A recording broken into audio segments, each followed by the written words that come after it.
एक गुरु के आश्रम में आज एक नया शिष्य आया हुआ था। आज उसका पहला ही दिन था। दोपहर होने वाली थी, तभी उसे घंटी के बजने की आवाज़ सुनाई पड़ी।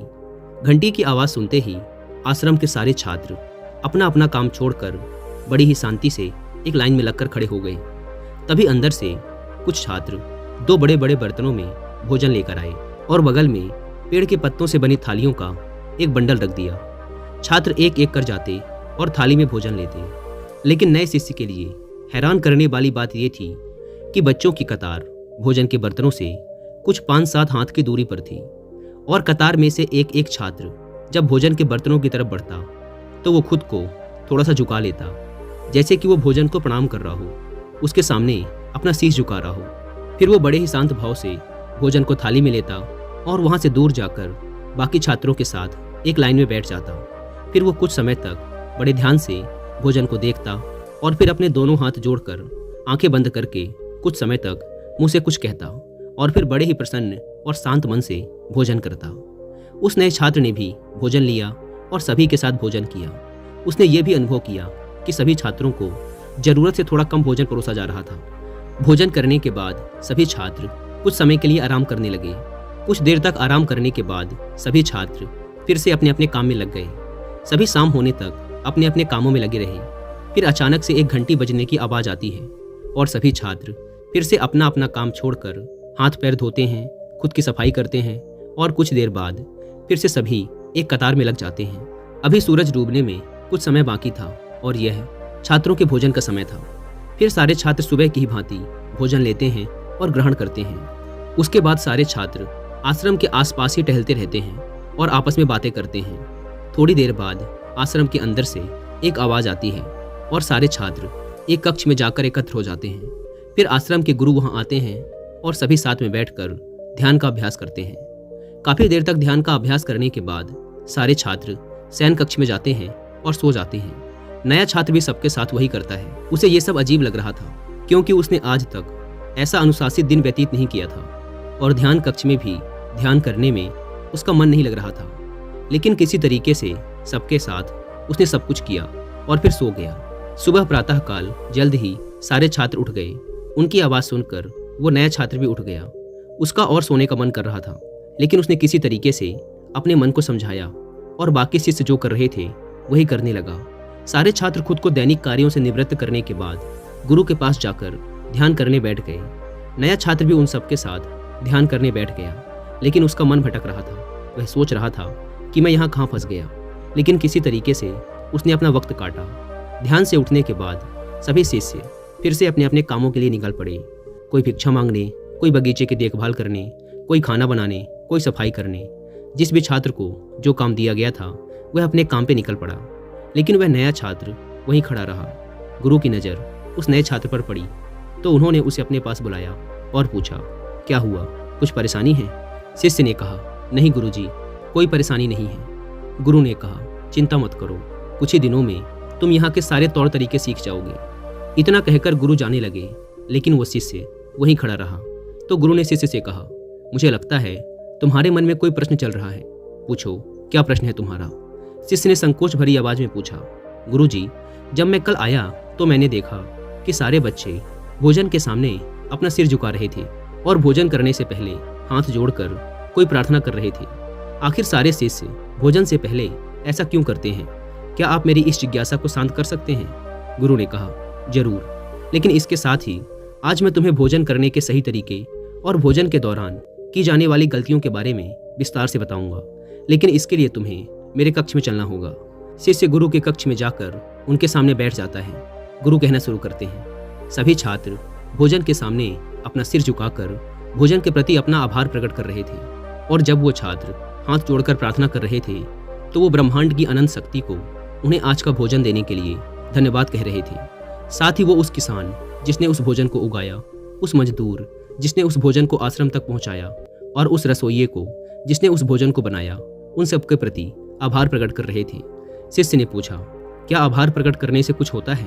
गुरु ने कहा, आभार प्रकट करने से किसान, मजदूर या रसोइये का तो कुछ नहीं होता, लेकिन ऐसा करने से हमारे अंदर भोजन के प्रति सम्मान और लगाव पैदा होता है। साथ ही आभार प्रकट करने से हमें आंतरिक शांति मिलती है, जिससे हम ज़्यादा शांति से भोजन कर पाते हैं। साथ ही शांत मन से किया गया भोजन आसानी से पचता है व शरीर में लगता भी है।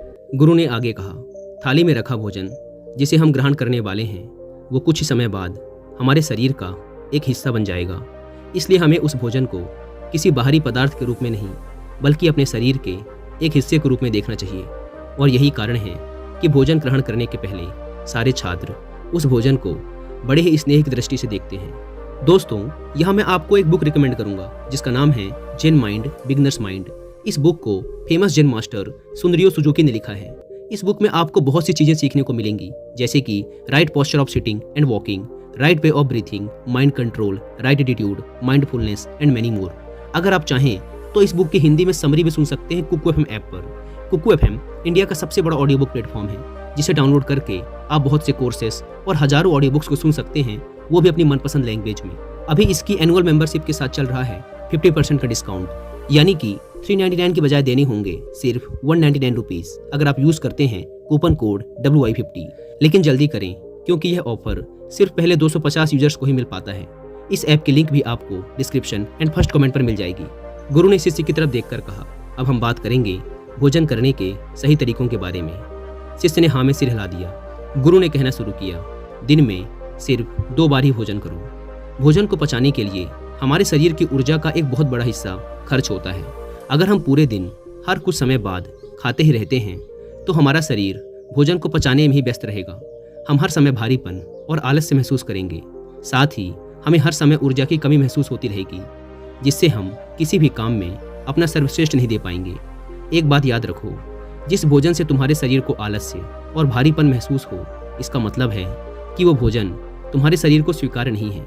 तुम्हारा शरीर ऐसे भोजन के लिए मना कर रहा है, इसलिए तुम्हें ऐसा भोजन नहीं करना चाहिए। गुरु ने कहा, दूसरी बात, जब भोजन तुम्हारे सामने हो तो उसे हमेशा अपने हाथों से छूकर ही खाओ। उसे किसी चम्मच या किसी अन्य वस्तु से ना खाएं।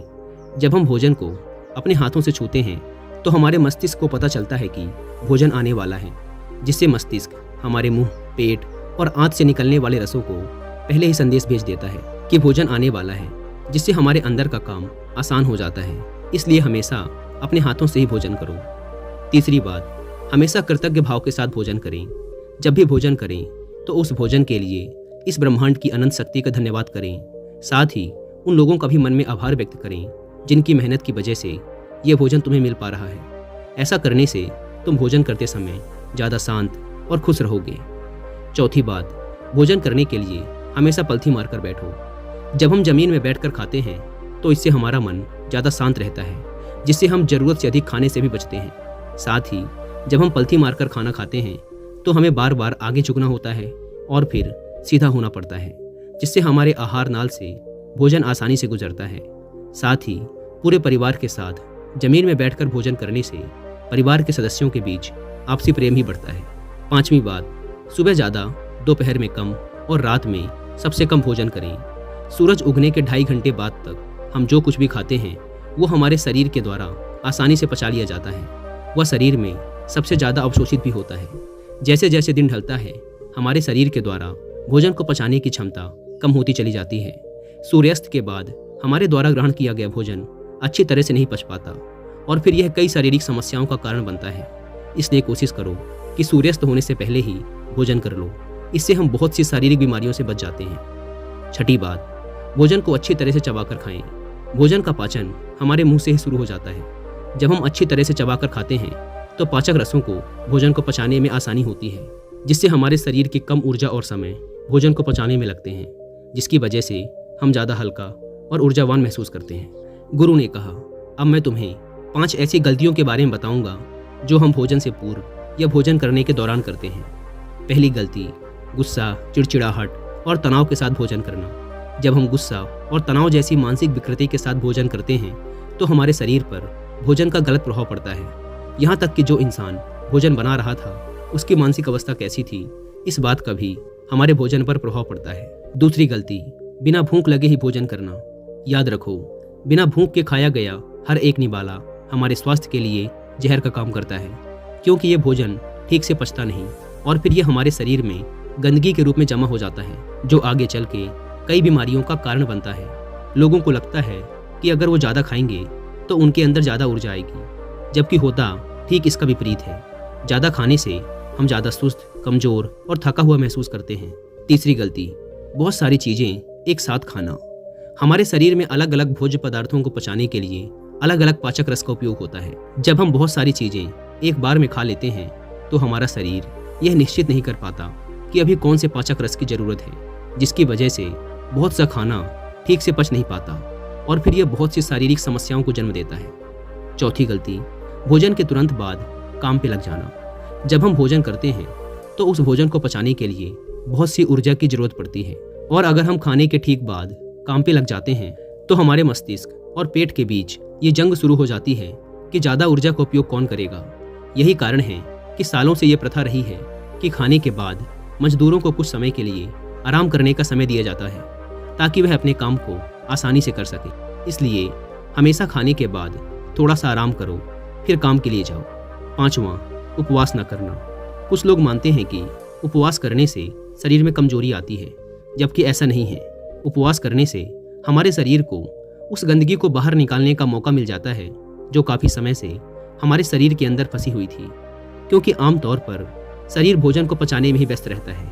इसलिए उपवास हमारे आंतरिक अंगों को एक विश्राम देने जैसा है। जब वो अंग खुद की मरम्मत कर पाते हैं और शरीर से उस गंदगी को बाहर निकाल पाते हैं जो अंदर पड़ी पड़ी सड़ रही होती है।